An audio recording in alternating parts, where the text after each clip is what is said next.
unbelievable. And Ronaldo also confirmed that this is going to be his last tournament for the national team. So maybe that's why there's so much more emotion as well.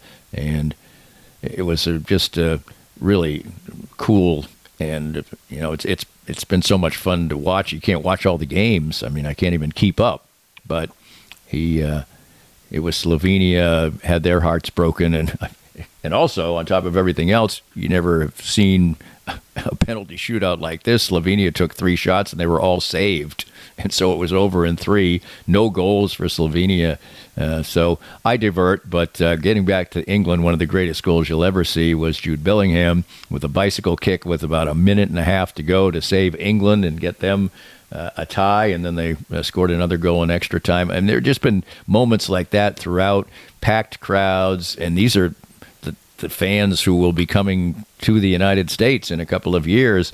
Of course, it's easier for them all to get to Germany, but these are dedicated fans, and there'll be a lot of them here in Kansas City. So that has been cool entertainment, to say the least. They are in the knockout stage now. So a few teams have qualified for the quarterfinals, and the round of 16 is still continuing today, in fact, and over the next couple of days. Well, we saw Jason Tatum get about $60 million a year, and these numbers are just sort of crazy. The NBA, of course, there's only 15 to 18 guys who get paid on an NBA roster, and teams make a lot of money, and so the players should get the money. But sometimes you're just like, it's not the Jason Tatums of the world that are surprising. It's when somebody who's like the third best player on the Celtics, Derek White, is getting $24 million a year or something like that.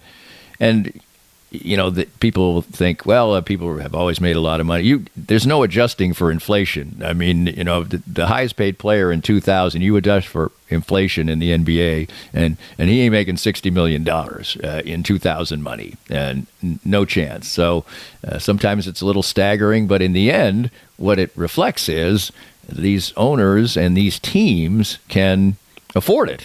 So the players are the ones who are creating the sport, so they should get it, unless they're just going to give it to charity or cut ticket prices, which they don't.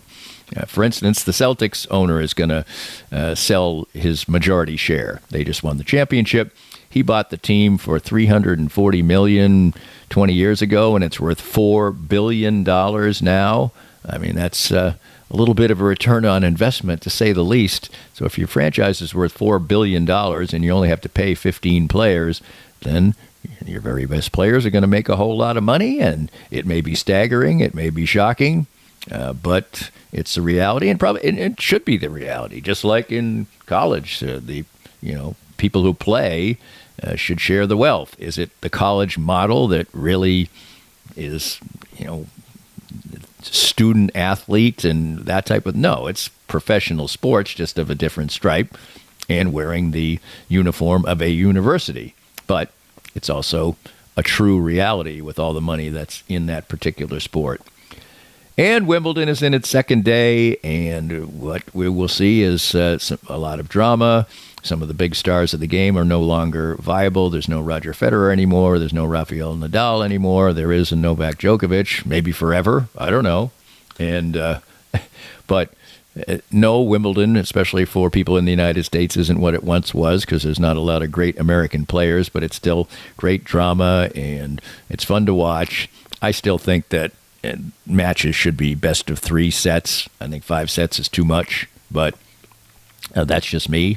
It's not that I don't like the tennis and everything, but I think 3 sets is enough to decide, and I think a lot of times it can get slightly repetitive in a 5-set match, but I like watching the tennis, man. It's fun, but boy, there's a lot on your sports plate these days, and if you can squeeze in a little tennis, cool, and if it's not your jam, no, and if you don't like soccer at all, then you can set that aside, so that doesn't matter so much. But the Royals are good, the Chiefs are coming, and there's all kinds of things to talk about, be it Monday or Tuesday on our weekend recap, or Monday Musings, which will return next Monday. And it's always presented, whether it's Monday or Tuesday or whenever, we talk sports by Advanced Sports and Family Chiropractic and Acupuncture. We hope you enjoyed the latest Danny Klingscale Reasonably Irreverent podcast. Come back soon for something fresh and new. This podcast was made possible by our great sponsors like Advanced Sports and Family Chiropractic and Acupuncture, with 8 convenient locations in the Kansas City metro. Dr. Brad Woodall and his friendly team will improve your health and outlook with every visit. Find out more at asfca.com/Danny.